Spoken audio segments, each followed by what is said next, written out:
this the TNC is planning to do? Yeah. I hope the government notifies the election immediately, because as you are aware, last year the election was held in March, ending April, and the term that is usually the 5-year term is closing now.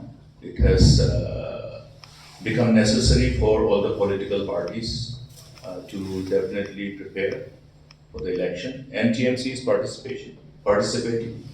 The party has already invited applications from aspiring candidates, and there are certain internal discussions we are embarking upon. We are continuing this discussion, and we will definitely have a strategy in respect of this GHADC election. It is very important for us to understand the political dynamics that unfold after every election in respect of autonomous district council.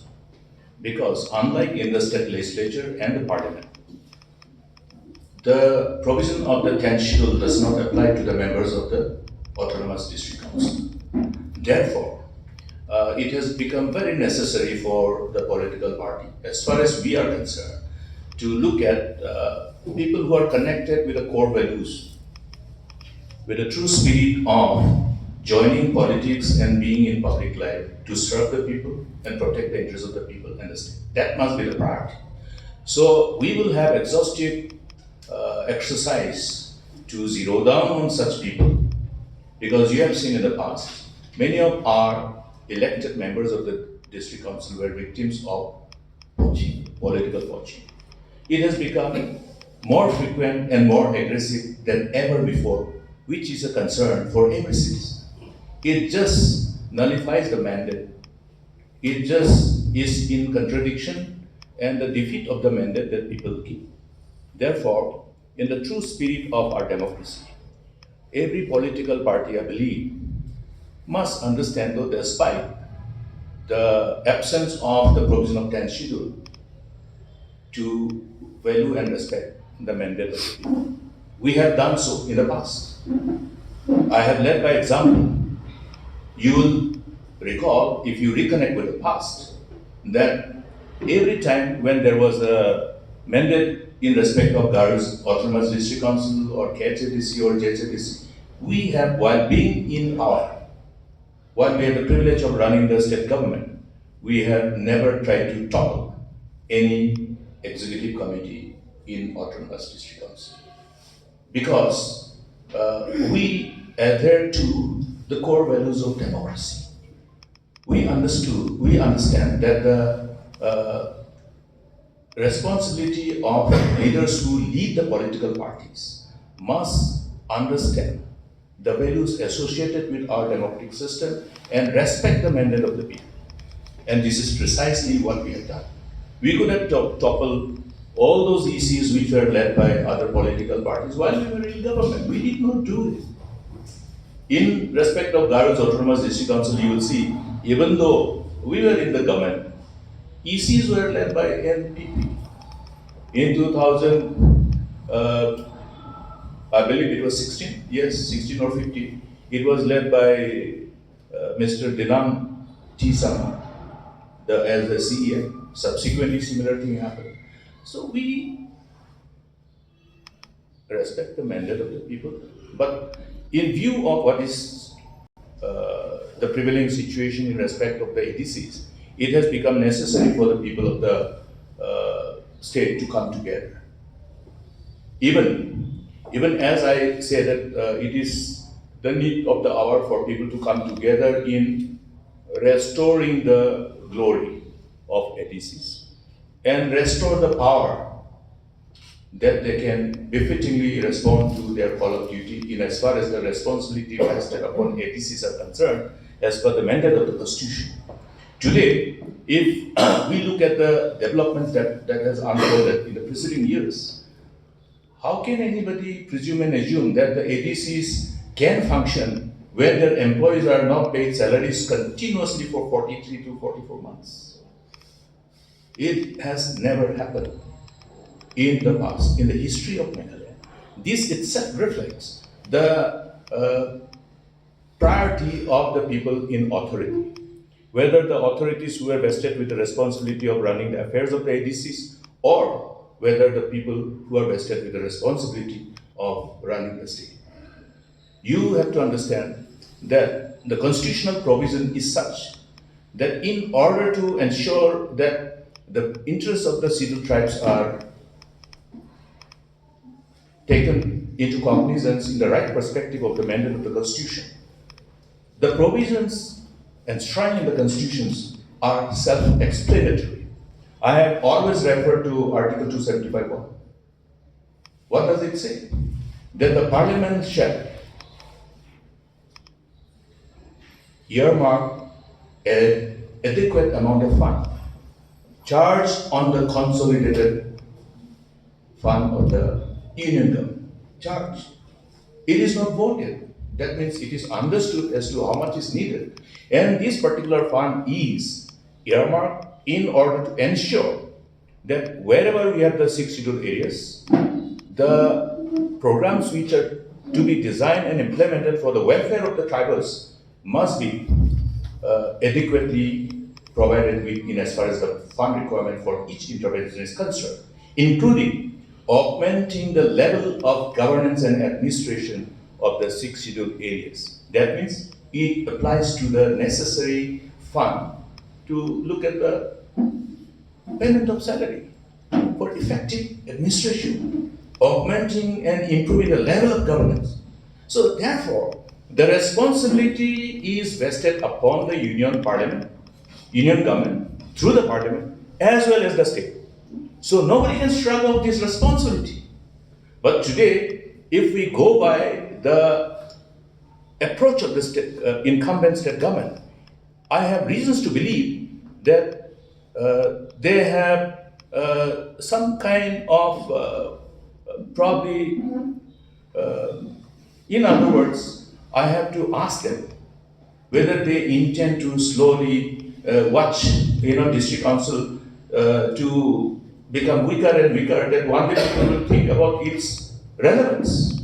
But I would like to remind our people that today the provision of 6th schedule is the only weapon, only legal and constitutional weapon given to our tribals.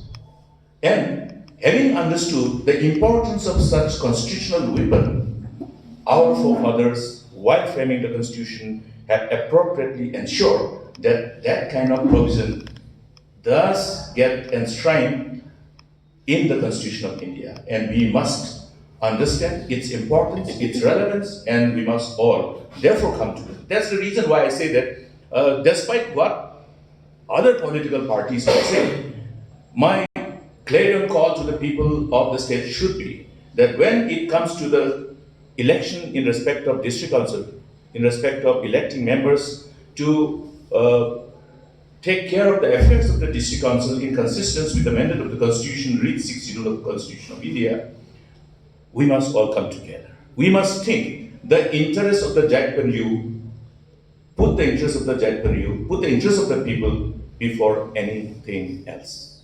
That must be the resolve. So, see, I am telling people, I'm trying to make my mind very clear.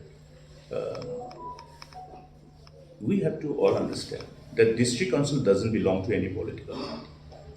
And the responsibility vested upon all the political parties who are mandated to run the district council in sync with the provision of the Constitution revolves around the interests of the people which are enshrined in the whole provision of the Constitution.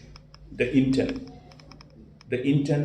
that is reflected in the Constitution which is required to be achieved, and how this should be considered as, I must say, a responsibility is as good as a divine responsibility, because you're dealing with the concerns of protecting and preserving our identity, our culture, our way of life. And most important part is that being the owners of the resources, Now you look at the right over the land and resources in respect of other neighboring states in Assam. Do people have ownership over the land?